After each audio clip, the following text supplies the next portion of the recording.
कि मैं थोड़ा से पीछे जो लोग दोस्त अपनी फैमिली के साथ आए, मैंने उनको रिकग्नाइज किया और कहा कि ये बहुत अच्छा है, एक बदलाव है। और जो आपने कहा है, हम अभी बहुत जल्दी एक सेटिंग काउंट में एक फीमेल विंग बना रहे हैं और इंशाल्लाह, क्योंकि अभी फिल्म बाकी है, पूरी नहीं खत्म हुई है, तो आज वो काम होना था, लेकिन आपने पहले ही बोल दिया तो मैं बोल देता हूँ। और अजी आज यहाँ हॉल में भी 30 फीमेल्स हैं, आपको मिला करके, तो एक बार बहुत जोरदार तालियां मुझे बजा सकते हैं। और मैं सारा से रिक्वेस्ट करूंगा कि Now I would like to invite Mohammad Zubair, an assistant professor at Jamia Millia Islamia, New Delhi, is a globally renowned keynote speaker, academician, and educationalist specializing in special education, particularly learning disabilities and autism. With a decade of diverse experience in education, he excels in curriculum development and technology integration and individualized educational plans. Zubair's expertise lies in identifying student needs and implementing effective remedial measures. For fostering inclusive learning environments, his authored books presented in over 600 international conferences and won numerous national and international accolades. Committed to social rehabilitation, Zubair's holistic approach, coupled with his dedication and versatility, marks him as an individual expert in education. Please give him a big hand of applause.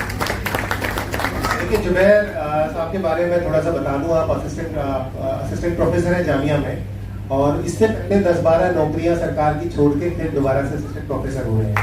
एक बात। दूसरी बात ये कि ये 600 से ज़्यादा internationally workshop seminars arrange कर चुके हैं।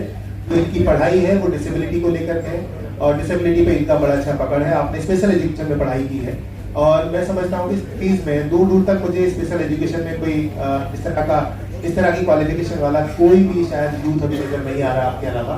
तो मैं चाहता हूँ एक बार बहुत जोरदार तालियां इनके लिए बजा दें। और मौलाना फारूकी सर्टिफिकेट अवार्ड 2024 आपको बहुत मुबारक। मैं चाहूंगा कि आप कुछ आज के इस मौके पर कुछ अपने ख्याल का इजहार करें।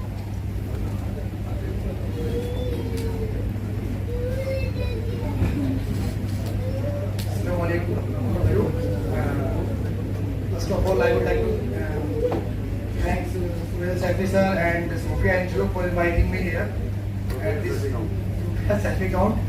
And it's a great honor for me to be here today, because we have to motivate our youth, and we have to reinforce them. And as an educator, because मैं माइक पे बोलूँ ताकि बाकी सबको समझ में आ जाए, तो जैसे कि मैं सुहेल सर ने बताया अभी कि मैं जामिया में पढ़ा रहा हूँ आजकल फैकल्टी ऑफ एजुकेशन में, और वहाँ पर बीएड और एमएड का कोऑर्डिनेटर हूँ। तो मैंने एक चीज़ नोटिस करी पिछले कुछ सालों में कि जैसे कि अभी मेरे से लास्ट स्पीकर आई थी, तो उन्होंने कहा कि गर्ल्स का जो पार्टिसिपेशन है कम है। लेकिन मैंने देखा कि जब मैं आई एम द कोऑर्डिनेटर, तो मेरे पास सबका रिकॉर्ड रहता है, जितने भी जामिया में स्टूडेंट आते हैं थ्रू आउट द कंट्री आते हैं, असम, बिहार, बंगाल, यूपी। और Jamia is right now is the 3rd rank university in India, central university 3rd rank के जामिया की। अगर आप गूगल पे अभी डालेंगे जामिया मिलिया इस्लामिया, तो 3rd रैंक आएगी जामिया की। और NIRF रैंकिंग में भी 6th रैंकिंग है उसकी। तो एक तो अच्छे बच्चे आते हैं, तो मैंने देखा जो ओबीसी कास्ट है उसमें सैफी की जो पार्टिसिपेशन है एजुकेशन में, तो एज कम्पेयर टू पिछले कुछ सालों में अपनी फील्ड काफी बढ़ी है। तो जैसे कि मेरी क्लास में बहुत सारी गर्ल्स हैं, अपने साथ स्टूडेंट आए कि सैफी एक शानबाग में रहता है, तो काफी बच्चे का रिकॉर्ड प्रॉपर मेरे पास रहता है। तो मैंने देखा कि कुछ इंप्रूवमेंट तो हुआ है, लेकिन still we have to work a lot, because क्योंकि बहुत सारे बच्चों को टैलेंट की कमी नहीं है। Every individual has their own potential and limitation. हर बच्चे की सलाहियत अलग है। हम हर किसी को डॉक्टर नहीं बना सकते, हम हर किसी को इंजीनियर बना सकते। तो अर्ली स्टेजेस पर हमें देखना होगा कि कौन बच्चा किस फील्ड में बेहतर परफॉर्म कर सकता है ना। तो उसकी इंडिविजुअल नीड्स के अकॉर्डिंग, उसके इंटरेस्ट के अकॉर्डिंग, और मार्केट का ट्रेंड क्या है, किस एरिया में ज्यादा बेहतर जो अपॉर्चुनिटीज अवेलेबल है। जैसे कि मैंने इनकम टैक्स में काम किया, वो छोड़ा, मैंने KTS में काम किया, छोड़ा, MCD में काम किया, छोड़ा, DDA में किया, ऐसे PGD वर्क किया, दिल्ली गवर्नमेंट में ऐसे PGD वर्क किया। तो I was selected in Jamia in 2019। तो अब बेसिकली मैं एजुकेशन साइकोलॉजी पढ़ाता हूँ वहाँ पर, और स्पेशल एजुकेशन और लर्निंग डिसेबिलिटीज और ऑटिज्म पे काम कर रहा हूँ, और बहुत सारी कॉन्फ्रेंसेज नेशनल इंटरनेशनल लेवल पर अटेंड करता रहता हूँ। और बहुत सारी जितनी भी ट्रेनिंग्स करा रही है दिल्ली गवर्नमेंट, और एससीईआरटी काम कर रही है, एनसीईआरटी काम कर रही है, यूजीसी की जो गाइडलाइंस आ रही है, अभी आईटेप शुरू हो रहा है। अभी एक सर ने बताया था अभी कि नेशनल एजुकेशन पॉलिसी 2020 आई है, तो जामिया भी उसकी तरफ आगे बढ़ रही है। और उस कमेटी के अंदर मैं भी हूँ, जिसमें हम आईटेप शुरू कर रहे हैं डिपार्टमेंट में, जो 4 ईयर बीएड प्रोग्राम है, बीएड। अब जैसे कि अभी 2 ईयर प्रोग्राम है, तो वो will be converted to 4 year program. तो आफ्टर कंप्लीटिंग 12 तो स्टूडेंट्स विल कंटिन्यू कि भाई 4 ईयर प्रोग्राम करेंगे, बीए, बीएड और बीएससी बीएड, इस तरह से। तो बहुत सारी चीजें हो रही है, लेकिन सबसे इंपॉर्टेंट चीज होती है लाइफ में, क्योंकि मैं भी बहुत बेहतर बैकग्राउंड से नहीं पढ़ा, है ना। तो मैं चांदबाग में रहता हूँ और मेरे फादर का बहुत हार्डवर्क था। Right now he is no more, और वो नहीं है, बट मेरे पापा ने बहुत मेहनत से पढ़ाया मेरे को। और मैं यमुना विहार के स्कूल से पढ़ा हूँ, C1 स्कूल जो है यमुना विहार में, वहाँ से पढ़ा। और जो मेरी मास्टर्स है, और जो मेरी जो बैचलर्स डिग्री है, और जो मेरी दूसरी masters in psychology, masters in English, sociology, social work, BEd special, BEd general, DElEd, MEd special, even PhD, सब कुछ जानने से ही है।